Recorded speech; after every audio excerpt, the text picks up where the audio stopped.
My name is Quiniva Locke, and I've spent most of my life learning how to stay quiet while being talked over. In my family, silence was a kind of currency. You traded it for peace you never got. I kept trying to earn his approval, to prove that kindness wasn't weakness, that discipline wasn't defiance. But every word I swallowed turned into proof that he was right about me, that I'd never be enough. You don't notice when love turns into humiliation. It happens one small dismissal at a time. A joke that lands too hard. A look that lasts too long. A room that goes quiet when you walk in. And by the time you realize it, you've already built a life around enduring it. Last night, he laughed at me in front of everyone. And something in me, something small, quiet, and stubborn that survived every other cut, finally stood up. He doesn't know it yet. But the next time he says my name, the whole room will remember it for a very different reason. The lights at the Silver Dune Lodge always seemed softer at night, like they were trying to flatter the people beneath them. Gold glass, white linen, the steady hum of expensive laughter. It was the kind of evening where everyone was pretending, and everyone knew it. I stood near the head table, careful not to block the view of the ocean shimmering beyond the glass. The air smelled like salt and champagne. I kept my posture straight, my smile polite, perfectly rehearsed. It was easier that way. Nights like these weren't about honesty, they were about performance. The toast had started beautifully. My sister beamed in her ivory dress, her husband's hand wrapped proudly around hers. Guests leaned in, smiling. Then my father took the microphone. Richard Locke never needed a reason to command attention. He carried it like an inherited right, the same way some men carry arrogance. It fits them too well to take off. He swirled the red wine in his glass, eyes bright with something sharper than joy. He began with a joke about love, about patience, about how marriage was a flight that required two pilots. Everyone laughed. He waited for silence, and then he turned his grin toward me. There was a small hitch in my breathing, the kind you can't explain, only recognize from a lifetime of bracing. He raised his glass higher. My father's voice carried easily through the hall, deep and measured, practiced in dominance. And here, he said, is my eldest. Always the dreamer. She once aimed for the sky, but somewhere along the way, she decided she liked the ground better. We're still not sure what she does, but it must be very important paperwork. A ripple of laughter followed. Light, polite, just long enough to sting. Every head turned toward me, waiting for a reaction. I gave them what they wanted. A pleasant, harmless smile. My sister shifted in her seat, pretending to fix her veil. My mother's chair had been empty for years, but I swear I could still feel her absence pressing on the space beside him. I thought he'd stop there. He never did. He took another sip of wine, eyes gleaming, and said, "But that's all right, sweetheart. No one flies forever. Sooner or later, we all come back down." The room exhaled laughter again, softer this time, uneasy. Someone cleared their throat. My fingers tightened around the stem of my glass, careful not to let it tremble. It was a small, ordinary cruelty, one of hundreds I'd absorbed over the years. That was his gift, to make the humiliation sound like affection. I caught his gaze, and for a brief second, I saw recognition there, not regret, just satisfaction. He liked the power of it, the way his words could make me smaller without anyone realizing. I could have walked out. I wanted to, but I stayed, because walking away would have meant surrendering the last piece of ground that still belonged to me. And then, something shifted. A chair scraped across the marble floor. A man at the groomsman's table stood up. He wasn't loud. He didn't need to be. The way he straightened his back, squared his shoulders, it silenced the room. He lifted his hand to his brow in a crisp military salute. 3 others followed, rising one by one, their movements precise, deliberate. For a moment, no one understood what was happening. Forks froze in mid-air. Champagne bubbles paused in crystal. The sound of the ocean cut through the silence like a heartbeat. My father turned, confused. His mouth opened, but before a word could leave it, he coughed, then choked, and spat his wine onto the white tablecloth. The deep red spread quickly, blooming across the linen like an accusation. Gasps. The kind of silence that doesn't just fall, it crashes. I didn't move. My hands stayed steady at my sides. The man who'd saluted me, tall, calm, his eyes steady, held my gaze for the briefest moment. I didn't know his name then, not yet, but something about his stance felt familiar. Like the echo of a life I'd already lived, my father's expression changed, confusion giving way to something I'd never seen in him before. Fear. No one laughed now. The room waited for him to reclaim control, but the script was gone. The audience had turned, and he didn't know how to perform without them. I should have felt triumphant. I didn't. What I felt was the hollow kind of quiet that comes after a storm, the part where the debris is still settling, and you're not sure what's left standing. I looked at my father, really looked. His jaw clenched, his eyes darted around for an escape that didn't exist. For the first time in my life, I realized I wasn't the one cornered. Silence has weight. I'd carried it my whole life. But in that moment, I set it down and let him feel it instead. I turned and walked toward the doors. Behind me, the band stood frozen. The bride's smile cracked mid-gesture, and my father, who'd always needed an audience, had none. Out in the hallway, the air was cooler, cleaner. I could still hear the ocean, steady and indifferent. My heels clicked softly against the floor, the sound small but certain. For years, he'd owned every version of my story. That night, he lost the right to tell it. And as the wind from the sea brushed against the windows, I knew. He had no idea what he'd just started. That night, I drove home to Portland with the kind of silence that hums against your ribs. The city lights looked blurred through the rain, but I barely saw them. When I opened the door to my apartment, the wind followed me in, cold, sharp, familiar. It slipped through the cracks of the window like it used to slip through the gaps of my childhood home. It carried that same scent, salt, stale beer, and something I could never name back then. Sorrow that pretended to be strength. I didn't bother turning on the lights. The sound of the wind was enough. It was the only thing that ever felt honest. It's strange. The things you remember when everything else starts to fall apart. For me, it's always Manzanita, the town I grew up in, carved into the Oregon coast like a stubborn secret. The cliffs there don't crumble easily. They endure the storms, the same way we did. Our house stood too close to the edge. Salt had eaten the paint off the walls, and the roof groaned every time the wind changed direction. The night smelled of rust and seaweed. I used to lie in bed and count the seconds between lightning and thunder. My mother's voice would drift down the hall, soft as ocean foam, trying to hush the world before my father's temper found it. Mary Locke had the kind of calm that made people lean closer just to feel it. When my father shouted, she smiled. When he drank, she cleaned. She spoke as if peace were something you could will into being if you just believed hard enough. My father was a pilot once. Cargo runs, long hours, stories about clouds and machines that outlived their pilots. He said flying was a man's work. You controlled the sky with your will.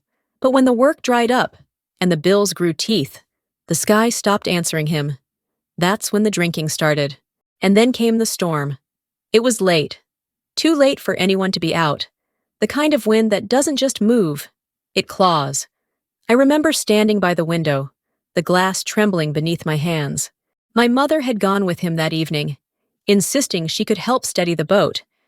I still hear their voices, muffled through the rain, hers soft, his clipped defiant. Then the roar of the engine, sputtering like it didn't want to leave shore. The rest came in flashes, headlights bouncing off waves, the radio cutting out, a scream swallowed by thunder, and then silence. When they found the wreckage, only one body came back. My father stood beside it, soaked, swaying slightly. The whole town came to see. He didn't cry. He didn't even blink. He just stared at the water and said, almost gently, "The sea takes the weak first." I didn't understand it then, but I felt it settle over me like a command. From that day on, I stopped crying, stopped trembling, stopped waiting to be comforted. Every fear became a task, every ache a lesson. Pain wasn't to be felt, it was to be mastered. I turned it into discipline, into silence, into armor. When the letter came from the Air Force Academy years later, I thought it was the first thing I'd ever done purely for myself. I carried it home, still warm from my hands, and held it out to him like an offering. He didn't even read it, just smirked, that old, tired condescension curling around his words. The sky doesn't need you, kid. The sea raised you. Don't turn your back on it. It wasn't anger I felt then. It was something colder, like the moment before a storm breaks, when everything in you goes still. That night, while he slept, I packed a bag, one change of clothes, my mother's necklace, the letter, nothing else. I didn't look back when I drove away, but I could see the house in the rearview mirror for miles, the porch light flickering, the wind pushing at the roof like it was trying to finish what the storm started. I'll fly. Father, I whispered to no one, even if you never look up. The years after that came in fragments, training, sky, steel, but the memories always circled back to that night. Sometimes, when I'd catch a certain smell, gasoline, wet rope, salt, it would all come flooding back, and somewhere between the noise of the engines and the silence of the clouds, I started to remember details I'd buried, the look in his eyes when they told him my mother was gone. It wasn't grief. It was fear. His hands had been trembling, not from cold, but from withdrawal. The officer standing beside him had wrinkled his nose. I remembered that too. The smell, whiskey and diesel, then the sound. The motor's uneven rhythm that night, stuttering before it caught. A sound I knew too well. The kind that happens when you start an engine you shouldn't be touching. The pieces clicked together years too late, and when they did, they cut deep. My mother hadn't died because the sea took her. The sea had only finished what he started. I sat on my couch until the city went quiet, the wind pressing against the windows like it wanted to get in. It carried that old, familiar voice, the one that had told me all my life to be still, to endure, to survive. But for the first time, I didn't listen, because somewhere between the roar of that storm and the silence that followed, I had finally learned the difference between strength and surrender. And I knew now, whatever was buried out there in Manzanita wasn't going to stay buried for long. Years passed, but I can still feel that heat, the kind that doesn't just burn your skin, it brands your bones. Afghanistan had a way of stripping people down to what they really were. Out there, the air itself felt hostile, dry enough to cut your throat if you breathed too hard. The only sound that made sense was the low, steady thump of the helicopter blades, that rhythmic pulse that kept us alive and reminded us how fragile that life really was. We flew at night, when the horizon disappeared and the sky turned into a sheet of black glass. The mission was supposed to be simple: extraction of injured personnel, 30 clicks west of Kandahar. Nothing about it stayed simple. Halfway through the descent, the first impact hit us. It wasn't the deafening explosion you see in movies. It was sharper, meaner. Metal cracked. Alarms screamed. Someone shouted coordinates. Someone else prayed. The aircraft jerked hard, spinning, and for a heartbeat, all I saw was red tracer fire cutting across the dark. Then came the second hit. Smoke filled the cabin, thick and bitter. The cockpit lights blinked out, and the smell of burning hydraulic fluid was everywhere. We went down faster than gravity should have allowed. Training takes over when logic fails. I unstrapped, crawled through the smoke, found the pilot slumped forward, blood on his shoulder. The co-pilot, Eli Ward, was conscious but barely. He was trying to restart the engines even as flames licked up the console. He muttered something about not dying on the ground. I pulled him out before the cockpit went white with heat. The impact when we hit the ground knocked the air out of me, but somehow I kept moving. 7 men, 7 lives, one after another. I dragged them out, half carrying, half throwing, until the sand scorched my palms and the smoke tore my lungs raw. When the sky finally went quiet, I thought we'd lost him. Eli's body lay twisted near the wreckage, his helmet cracked, eyes shut. I knelt beside him, pressing my hand against his neck until I felt the faintest pulse, small, defiant, alive. We waited for rescue under a sky that still glowed from what we'd lost. I remember thinking how strange it was that the stars could look so calm above all that ruin. Weeks later, they told me the official report. Mission successful. Casualties minimal. No one mentioned the nightmares that came after. The faces that appeared behind my eyelids when I tried to sleep. When I came home, the world was quiet in a way that didn't feel right. The air smelled too clean. The silence was heavier than the gunfire had been. My leg carried a scar the size of a coin, a reminder that survival comes with its own price tag. They called it an honorable discharge. I called it an ending I hadn't earned. The hospital room was white and sterile, filled with flowers from people who didn't know what to say. The one person I wanted to hear from didn't come. My father never visited, not once. When I was cleared to leave, a nurse handed me an envelope, a message left at the front desk. No return address. Hope you learned your lesson this time. Everyone who flies too high falls eventually. No signature, but I didn't need one. I knew the handwriting. I didn't answer. There was nothing left to say, so I started over, or at least pretended to. I moved to Portland, took a job coordinating civil air rescue operations. It wasn't glamorous, most days. It was staring at flight logs and weather reports until my eyes ached. But it was steady, predictable. A life built on schedules and checklists, where no one could die because I'd already saved them on paper. The office overlooked the river, and sometimes, when the wind picked up, I could almost forget the desert. I could almost forget the sound of metal tearing open like paper. Almost. It was past midnight the night I found it. The office was empty except for the hum of computers and the steady flicker of the monitor light. I was cross-checking cargo manifests, half on autopilot, when a familiar name appeared on the screen. Locke Aviation. For a second, I thought it was a coincidence. Then I opened the file. Suspicion of unauthorized transport of restricted medical equipment. Unverified flight routes. Possible military-grade materials. If an investigation started, it would lead directly to him. My father. I sat there staring at the screen, the cursor blinking like it was daring me to make a choice. It should have been simple. Let the report go through. Let justice do what I never could. But then I saw it. The memory of him standing over my mother's coffin. Unshaken, untouchable. Still somehow the center of the room. I saw the man who'd raised me to believe that silence was strength, that emotion was weakness, and despite everything, a part of me still wanted him to be proud. My hand moved before I could stop it. I reclassified the file, changed unauthorized transport to technical malfunction. Then I hit submit. The system processed the update, and just like that, the case disappeared. Wiped clean.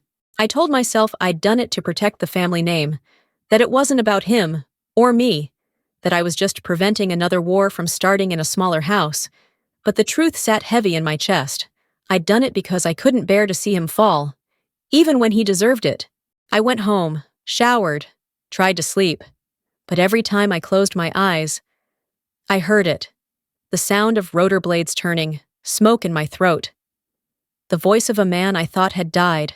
And at night, when the wind pressed against my windows, it didn't sound like weather anymore. It sounded like knocking, like someone waiting to be let in. I started dreaming of the sea again. The water rising fast, the cliffs eroding, my father's voice echoing over the waves. The sea takes the weak first. But this time, I wasn't weak. This time, I was the one holding the line. A year went by. I kept my head down, my work clean. The file never resurfaced, until one morning. An email appeared in my inbox. Subject: National Rescue Conference, Portland. From Federal Air Response Division. They wanted me to attend as a guest, to be recognized for exemplary service and leadership. I almost declined, but something in the message stopped me cold. Keynote speaker, Captain Eli Ward, Federal Investigations Unit. For a moment, the room tilted. Eli Ward, the man I'd pulled from the burning cockpit, the one I thought was gone. I stared at his name until the letters blurred, until the wind outside the window began to sound like laughter. That same afternoon, a classified update crossed my desk. A new case assignment marked federal priority, Lock Aviation Reinvestigation. Lead Investigator, Captain Eli Ward. My pulse steadied. The past never dies quietly. It waits. And this time, it had a familiar face. 3 days after the wedding, I found him again. Or maybe he found me. The bar sat low along the Willamette, a place that smelled of rain and bourbon. The kind of Portland haunt where no one looked too long at anyone else. The neon lights outside pulsed against the water, thin red veins rippling over the dark. I spotted him at the corner table, alone, posture straight as ever. No uniform this time, just a gray shirt, sleeves rolled, collar undone, a faint scar cutting a line across his shoulder. He looked up before I reached him. That calm, quiet recognition hit harder than I expected. I hadn't seen those eyes since Afghanistan, since the night everything went to hell. He rose when I stopped beside the table. His voice was lower than I remembered. Steady, controlled. I owe you a life. I shook my head. My voice came out flat. You don't owe me anything. He paused. The corner of his mouth twitched like he almost smiled. I think you're wrong. Because this time, you might need someone to believe you. Before I could ask what he meant, he slid a folder across the table. The edges were damp from condensation, the paper heavy with the smell of rain and whiskey. I pulled it closer. One line leapt off the top of the page and hollowed the air in my chest. Lock Aviation, federal investigation reopened. My father's company. His name. My name. My throat closed. The sound around us fell away. He didn't look at me, just took a sip of his drink, then said quietly, "The report was reopened last week. Your signature shows up on the falsified clearance forms." I froze. Are you saying I forged federal documents? He didn't answer right away. His eyes flicked up to meet mine. I'm not saying it. The system is, and someone's been feeding the evidence upward, fast. The case is moving to the national desk. My voice cracked around a bitter laugh. Someone? Who? He leaned back, the dim light slicing across his jawline. We don't know yet, but whoever it is, they're inside your house. The room thickened. The hum of conversation dulled into the sound of the river outside, slow and relentless. I could feel every pulse in my neck. Eli studied me for a long moment. His tone softened, almost a whisper. Silence can be a crime. Quineva. I thought you of all people knew that. I stood, pushing my chair back. The legs scraped the floor, the sound sharp and final. I didn't trust myself to speak. Outside, the air was soaked and cold. Rain came down hard enough to sting. I walked until the street blurred, until the city lights melted into streaks on the wet pavement. The Willamette moved beside me, dark and unforgiving. His words kept circling in my head. The folder, the signature, the quiet accusation. And then, my father's voice, cutting through memory like a blade. If you ever turn against blood, you're no longer a lock. I had lived my whole life by that sentence, though I never agreed to it. I'd worn it like armor that eventually rusted into my skin. That night, I realized I couldn't outrun it anymore. I drove south. The highway stretched endless and gray, rain carving silver lines across the windshield. Every mile closer to Manzanita felt like slipping back into an old wound. The coast came into view near midnight. Black cliffs, waves pounding against rock, the smell of salt thick in the air. My father's house sat just where I'd left it, perched on the edge, stubborn against erosion, its paint flaking, its windows glowing faintly yellow like tired eyes that refused to close. I parked, killed the engine, and sat there for a moment, listening to the wind batter the siding. My hands stayed on the steering wheel longer than they should have. Then I forced myself to get out. The front door creaked open before I could knock. He was there. Richard Locke, barefoot, holding a glass of something amber, his shoulders still squared like he was always mid-command. The smell of fuel and salt clung to him. His expression didn't change when he saw me. No surprise, no warmth. Just that cold, appraising look he'd perfected over a lifetime of disappointment. He lifted the glass. Not quite a toast. I hear you've been talking to the wrong people. making noise. They say you're preparing to testify against me. I stepped inside. The floorboards moaned beneath my boots. They say right. His jaw twitched. He set the glass down too hard. The liquid spilled, spreading like blood across the table's edge. You're burning yourself alive. Quineva, one word from me, and I can bury you. I met his stare. You already did. I'm just digging my way out. The glass shattered in his hand as he slammed it down. Shards scattered across the floor, the scent of alcohol sharp enough to sting. You think justice is a game? I raised you to be strong, not to turn your back on your family. I took a slow breath, every word steady. You didn't raise me to be strong. You taught me to stay silent. And that silence? It's killing you now. His face changed, just slightly. A flicker of something human, almost pain, buried under years of control. He turned away, shoulders stiff, staring out the window toward the black horizon. The wind howled through the cracks, pushing against the walls like it wanted in. Neither of us spoke. There was nothing left to say that hadn't already been said 100 different ways. The truth hung between us, heavy and sour. Outside, the ocean broke against the cliffs, the sound violent and endless. It filled the silence between us like a heartbeat. He didn't look back at me. He didn't have to. The distance between us had been measured long ago, and it was wider than the sea itself. I turned toward the door. My hand was on the knob when I heard the faintest sound behind me, glass crunching under his bare foot. A quiet curse. Then the slow drag of breath. For a second, I almost looked back. Almost. But I kept walking, because I finally understood. Some storms don't announce themselves. They start the moment you decide not to stay quiet anymore. And this one, ours, was only just beginning. By morning, the headlines had already swallowed my father whole. His name sat in bold across every screen in the building lobby. Locke Aviation under federal scrutiny. I stood in front of the glass tower that still carried our family name. The letters polished to a shine that didn't belong to us anymore. The mirrored panels threw my reflection back at me. Hard edges, tired eyes, the kind of face that looked too much like his. Inside, everything smelled sterile and expensive, a world away from the hangar grease and sea air I'd grown up with. I rode the elevator to the top floor, watching the digital numbers climb. Each floor hummed with nervous energy. When the doors opened, Caleb was waiting. He hadn't changed much, at least not on the outside. Same neat hair, same quick, cautious smile that never reached his eyes. He looked like someone who'd been rehearsing for this meeting. "You shouldn't be here," he said as I stepped out. "The press has been calling nonstop. They're looking for blood. And you think that's why I came back?" He shrugged. That same lazy, dismissive tilt of the shoulders that used to make me want to scream. "Then what are you here for?" "Family," I said. "The one you sold." His smile faltered, just for a second, before he turned toward the glass wall behind him.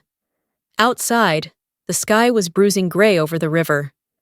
"You don't understand," he muttered. I reached into my jacket, pulled out a printed email, and placed it on his desk. The header was unmistakable. Anonymous report, federal complaint. The sender address was clear as day. Caleb, Locke at Locke Aviation. Calm. He stared at it, color draining from his face. "Where did you get this?" "From exactly where cowards hide their secrets," I said. "In systems they think no one checks." He exhaled, a shaky sound that turned into a laugh. Short, bitter. "I did it for the company. Someone had to. If Dad goes down, at least one of us can still keep the doors open. You'd never understand that kind of responsibility." "You're right." I said, "I don't understand. I don't understand how you trade blood for reputation. I don't understand how you look at our name, rotten as it is, and still call it worth saving." His jaw tightened. He looked away, muttering something about legacy, about loyalty. I let him talk. It was easier than screaming. When he left, he didn't slam the door. He just walked out like he was stepping off a stage. The office felt too big without him. I sat down at his desk, the leather cold under my hands, and looked around. Everything was immaculate, modern furniture, polished surfaces, success sanitized. But on the wall behind the desk, half hidden in shadow, hung a framed photograph. My father and me. Years ago, inside a cockpit. I was maybe 10. He was teaching me how to buckle a harness, one hand over mine, both of us smiling like we didn't know what we'd become. Something in the picture wasn't sitting straight. I took it down. The frame was heavier than it looked.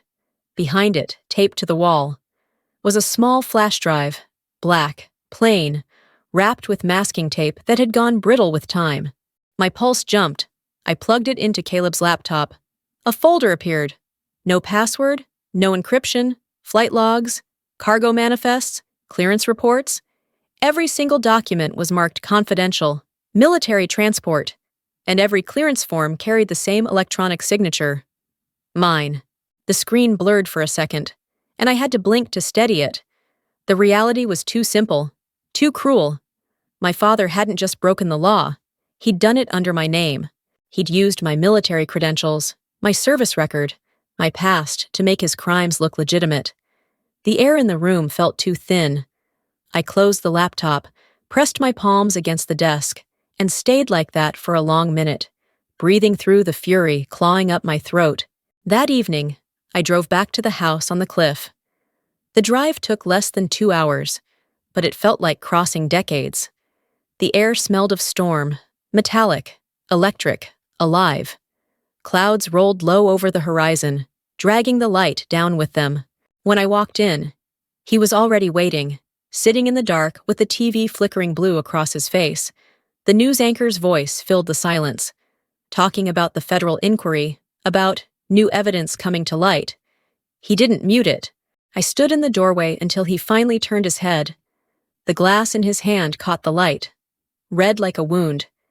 "You used my name," I said. "My record, my signature." He leaned back, eyes half-lidded. "I borrowed it, that's all. No one questions a hero." I stepped closer. "You didn't borrow it. You stole it." He laughed once, low and sharp. "If you didn't want to be used, you shouldn't have saved me in the first place." That hit harder than I expected. For a moment, I couldn't breathe. "I didn't save you," I said quietly. "I saved myself from becoming you." He slammed the glass down. It shattered, spraying across the table, staining his hand and the wood beneath. "I'm not afraid of prison," he said, voice rough. "I'm afraid of being forgotten." "Then you should be terrified," I said, "because I'll make sure people remember you exactly as you are." His eyes flicked up, burning with something halfway between rage and pride.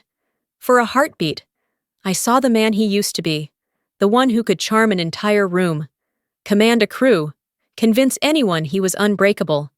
That man was still there, trapped under the wreckage of his own arrogance. I turned to leave. He didn't call after me. The only sound was the TV in the background, my name buried in the noise of the investigation report. Outside, the wind had picked up, sharp and salt-heavy. I could taste the storm on my tongue before I even reached the car. The trees bent low, the horizon flashing with distant lightning. I stood there for a long time, letting the rain hit my face, hot tears mixing with cold water. The air felt alive, the sky restless, like the whole coast was holding its breath. Behind me, the house loomed against the dark, that same stubborn silhouette that had refused to fall for years. But I could feel it, the foundation shifting, the air tightening, the pressure before the break. The first storm of the season was coming, and somehow, I knew it wasn't just the weather. By dawn, the sky had already turned the color of pewter. The radio in my apartment kept repeating the same warning. Tropical storm, Vega shifts west. Oregon coast under full evacuation advisory. They said it was the strongest system in 20 years, and that its center was veering toward Manzanita Bay, straight toward the cliffs where my father's house still stood. I was about to switch it off when another voice cut through, sharper, colder. The local station had switched to national coverage. Federal authorities expand their investigation into the Locke Aviation smuggling case. The company's registered executive officer, former Air Rescue Officer Keneva Locke, is now under formal review. My name hit the air like a blade. I stood frozen, the words crawling across the TV ticker in clean white font. My name attached to every headline, every accusation. They had pictures of me, one from my military days, another from the wedding, cropped tight around my face. For a long time, I couldn't move. My phone buzzed nonstop, unknown numbers, blocked calls, reporters clawing for comment. And then, as if on cue, an email appeared in my inbox. Attached were internal documents, my forged signature glowing red in the margins, proof of authorization for shipments I never touched. Whoever leaked it hadn't just thrown me under the bus. They'd lit it on fire first. There were only two people who could have done it, Caleb or my father. I called him first. The line rang once, twice, and cut. No voicemail, just silence. I called Eli next. His voice came through static, clipped, urgent. They just issued an arrest warrant for Richard Locke. He's at the hangar. He's trying to tie down Skydancer before the storm hits. That hangar was built on the edge of the cliffs. One good gust and the whole place could go. He knows that. I said, he's not leaving. Eli said, he says he won't let the plane go down. I grabbed my jacket. I'm going. Quineva! Wait. I'm heading there with the rescue team. No. This is my storm. The rain started before I hit the highway. Thick sheets, relentless, hammering the windshield until the world turned into streaks of gray and red taillights. Somewhere past Tillamook, the power lines were down. The road curved tight along the cliffs. No guardrails, no lights. The ocean below looked alive. White spray and black water, smashing against the rocks like it was trying to take them apart piece by piece. When the first road sign for Manzanita appeared through the storm haze, I almost missed it. The wind shoved the car sideways. I gripped the wheel until my fingers cramped. My phone buzzed again. A text from Eli. Caleb sold the data to private investigators for immunity. Be careful. I read it twice, then tossed the phone onto the seat. So that was it. My father's crimes, Caleb's betrayal, my name smeared across every screen in America. Everything I'd built, gone. There was nothing left to protect anymore. The storm roared as I turned down the gravel path to the old property. The headlights caught pieces of debris whipping through the air, branches, shards of metal, a trash bin rolling like it was alive. The front door was already open when I got there, swinging on its hinges. Rain poured in, soaking the wooden floor. The power was out. The house smelled like rust and gasoline. I could hear something, metal clanging, the sound of a chain striking against steel. I followed the noise through the mud and darkness until the hangar loomed ahead, its corrugated doors half torn from their bolts. Inside, light from a flickering lantern caught my father's silhouette. He was trying to lash the Skydancer to the ground with thick ropes, his jacket plastered to his back, his hands shaking from exhaustion or rage. You shouldn't be here, he shouted over the wind. Neither should you, I yelled back. He pulled harder at the ropes, the rain slicing between us. I won't let the storm take her. You have no idea what this plane means. It's not her you're trying to save, I said, stepping closer. It's your pride. He turned, face twisted with something between fury and desperation. That's all a man has left when the world's taken everything else. No, I said. That's all a coward clings to when he's lost his soul. The gust that came next was strong enough to lift the roof panels. The noise was deafening. I felt the floor shift beneath my feet. The Skydancer rocked violently, the chains snapping against its landing gear. He ran to the wing, trying to secure it, but the rope slipped from his hands. I grabbed it before the wind could rip it away. Rain burned my eyes, stinging my skin. My clothes clung heavy and cold. Please, just come with me. The plane's not worth your life. He shook his head. You don't understand. This is all I have left.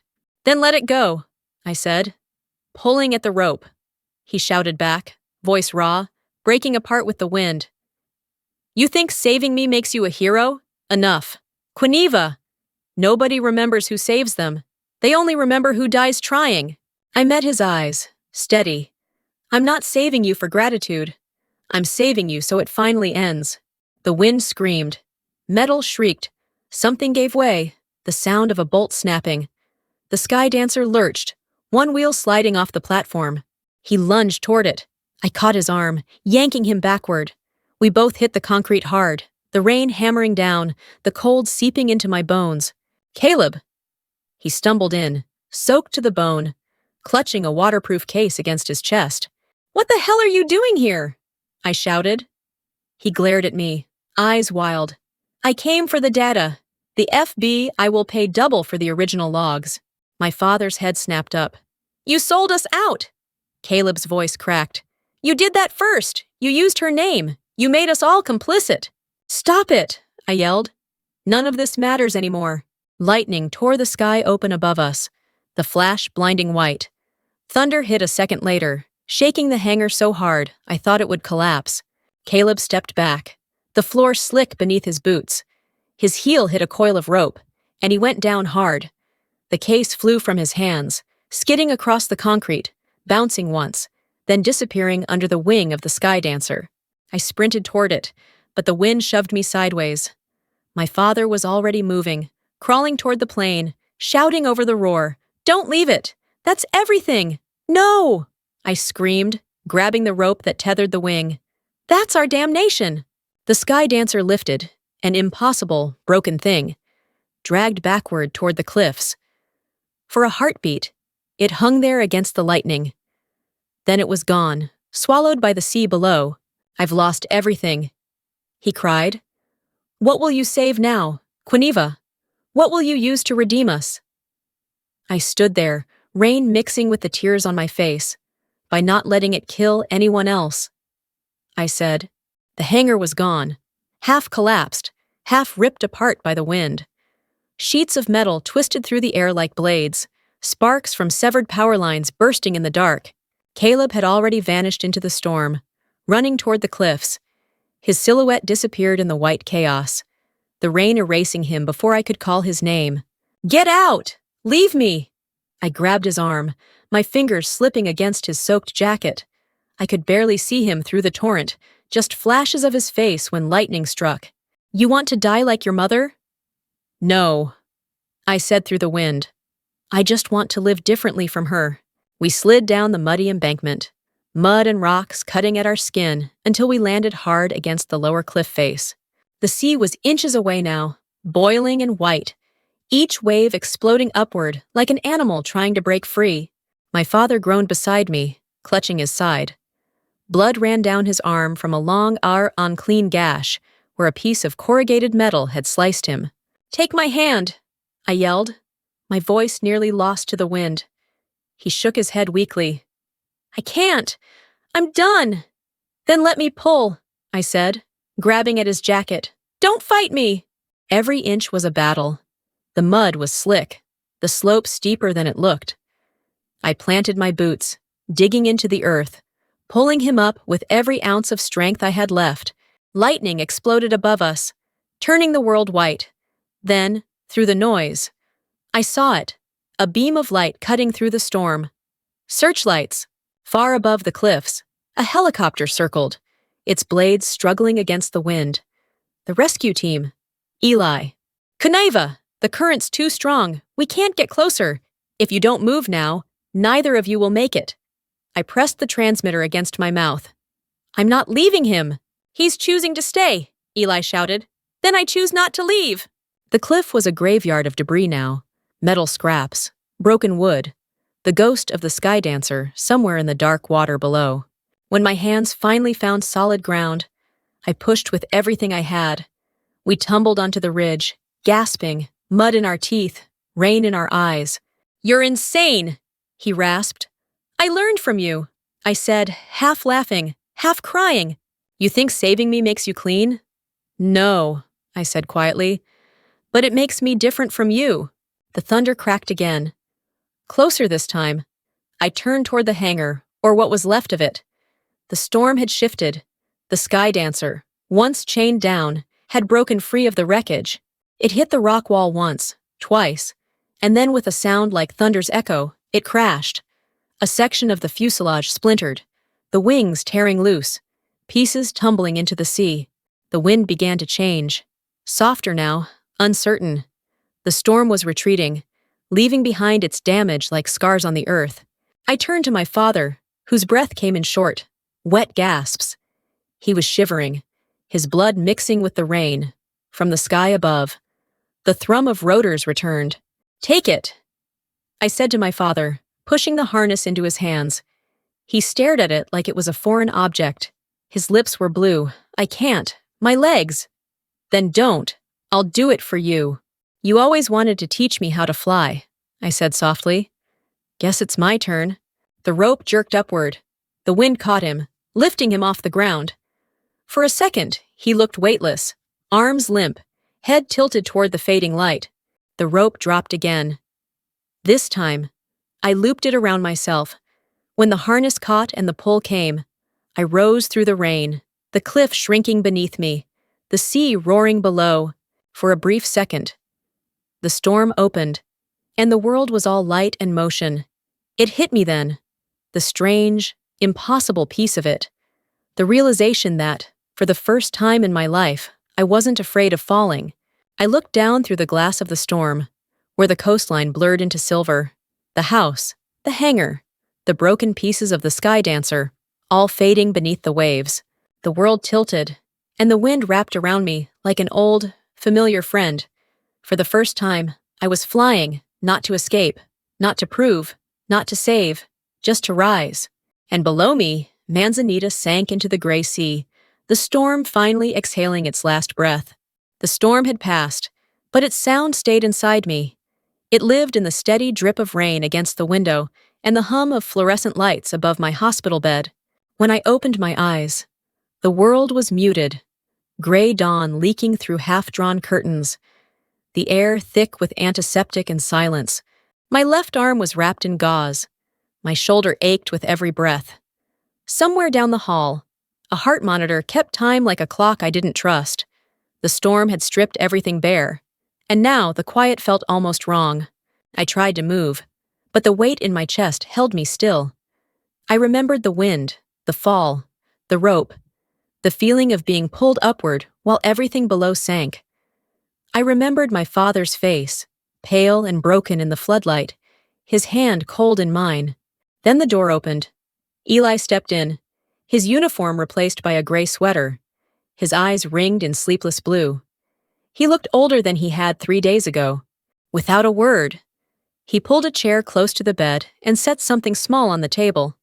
A black recording device, scratched along the edges. "The box from Skydancer," he said, his voice low. "The flight data was intact. It matches every route tied to the smuggling reports." I stared at it, the tiny machine that had carried so much destruction. But Eli wasn't finished. "There's something else," he said. "Something you need to hear." He pressed play. Static filled the room first, the kind that sounds like wind caught inside metal. Then came another noise. The sea, violent and alive, recorded from somewhere deep inside the hangar during the storm. And then, my father's voice, rough, breathing hard. I made her sign it. She didn't know. She just wanted to save me. The words hit harder than any wave.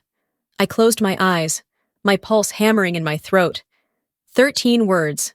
That was all it took to undo years of doubt, guilt, and shame. The truth wasn't redemption, it was release. Eli watched me quietly, his hands clasped in front of him. I could see the exhaustion in the slope of his shoulders, the relief he didn't want to show. He spoke softly. "It's over. Keneva, they'll clear your name." But I barely heard him. The sound of my father's voice still echoed through the room. I asked where he was, and Eli nodded toward the door at the end of the hall. "He's alive," he said. Barely. When he left, I sat there for a long time, staring at the rain pooling along the windowsill.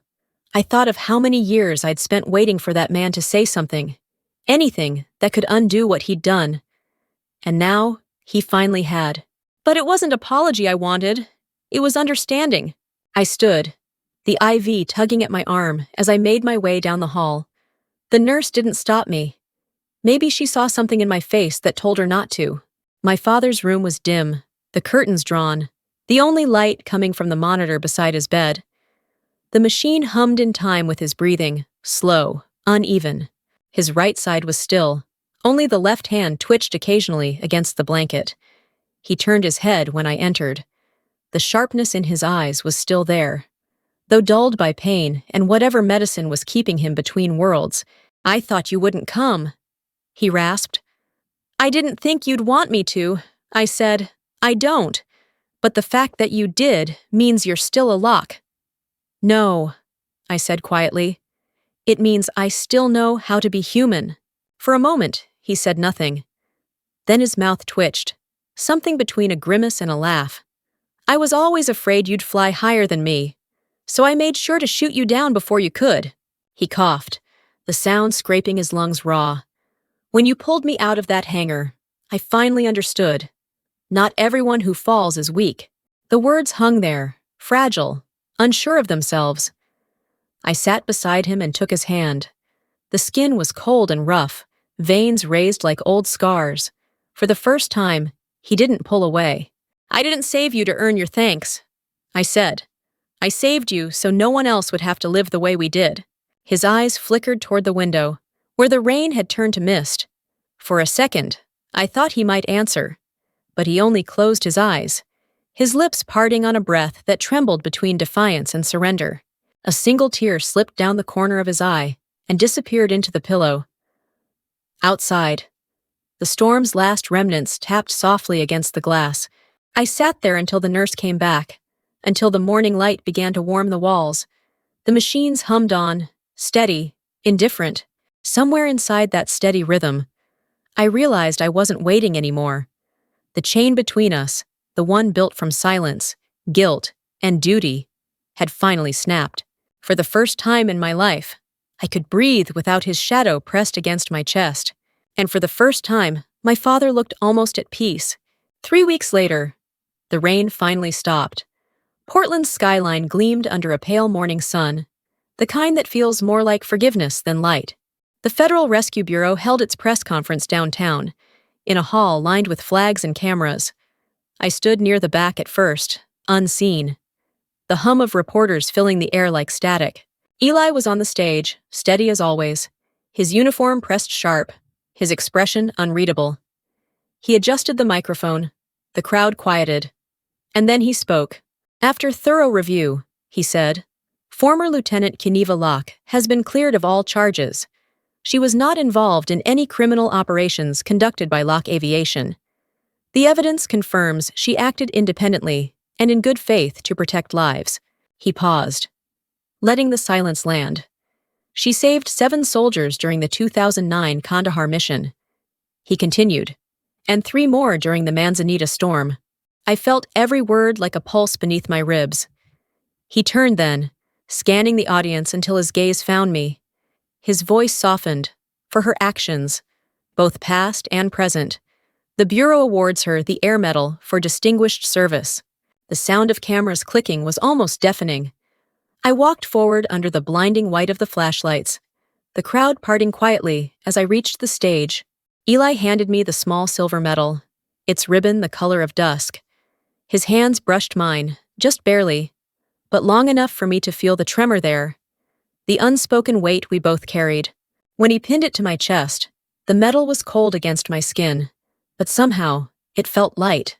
I faced the microphones, my reflection fractured in their glass lenses. I could have said something about justice, about redemption, about survival, but those words never fit right. "We don't fly to be seen," I said instead, voice low but steady. "We fly so someone else can find their way home." The room went still. Even the reporters seemed to forget to type. And for the first time, the silence didn't belong to my father. It belonged to me. When the applause came, I barely heard it. Across the crowd, I saw a face I didn't expect. Caleb. He wasn't wearing the tailored suit of a company man anymore. His hair was longer, his shoulders thinner. He stood at the edge of the room, half in shadow, and when our eyes met, he lowered his head. Not in shame, not quite in apology, just a quiet admission that some debts can't be repaid in words. I didn't go after him when he turned to leave. Some goodbyes don't need witnesses. That night, the sky over Manzanita was clear for the first time in weeks. I drove back alone, the road tracing the coastline like a scar that had finally begun to heal. The house was gone, leveled by the storm. The cliffs were raw, the earth freshly torn, but the sea was calm again, its surface smooth and silver under the moon. I carried the urn down to the water. The nurse had said he died in his sleep, his hand still wrapped around a small metal pin, an old air rescue badge I hadn't seen in years, the same one I'd forgotten in my jacket pocket long ago. I knelt on the sand, set the urn beside me, and poured a glass of red wine. The same kind he'd sprayed across that wedding table when the world still believed him untouchable. "You always wanted the sky to remember you," I said softly. The wind caught my hair, cold and clean. "It does," I added. "But now, it remembers me too." I tipped the glass, and the wine streamed down into the surf, mixing with the tide. The color spread, then faded, until all that remained was the reflection of the stars.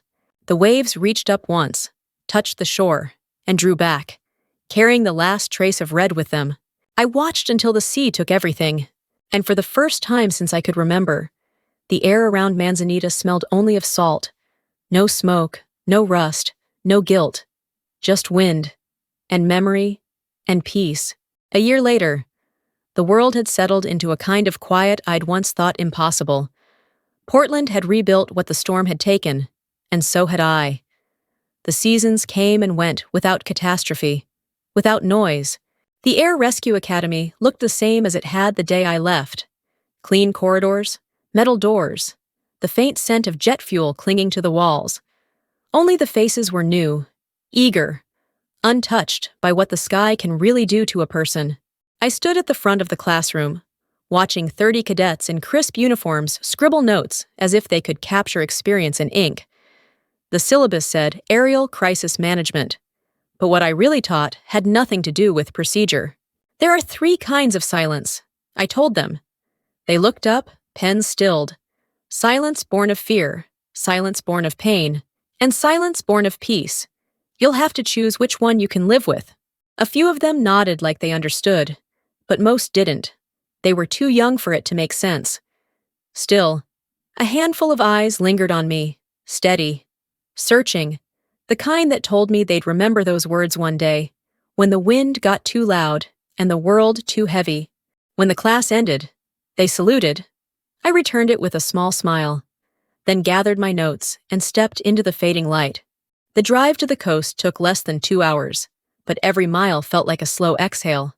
The closer I got, the more the landscape opened up, pine trees thinning into dunes, the horizon stretching wide and gold. Airfield 12 sat at the edge of the water, a quiet graveyard for retired aircraft. The Sky Dancer was there, or what was left of her. Time had stripped her of paint and purpose, but not of presence. The rusted fuselage glowed beneath the sunset, the cockpit glass catching the light until it looked almost alive again. I walked closer, my boots crunching against gravel. The air smelled of salt and old metal. When I reached the plane, I laid my hand against its side. The steel was cool beneath my palm, steady in a way the living rarely are. "You wanted the sky to remember you," I murmured. The wind rose from the ocean, threading through the hollow frame. It made a sound, low, resonant, almost like a bell. "It does," I whispered. "But now, it remembers me too." The light deepened, spilling through the broken windows, turning everything gold. For a moment, the Sky Dancer didn't look wrecked at all, just resting. I stayed there until the sun slipped below the horizon, the sea catching its last reflection. "I don't fly to outpace anyone anymore," I said softly. "I fly to rise above who I used to be." The wind shifted again, cool against my face, carrying the scent of the ocean and something else, something clean, unburdened. I closed my eyes. For the first time in years, the silence inside me wasn't heavy. It didn't demand anything. It just was. And somewhere beyond the waves, the sky remembered, quietly, endlessly, exactly as it was meant to.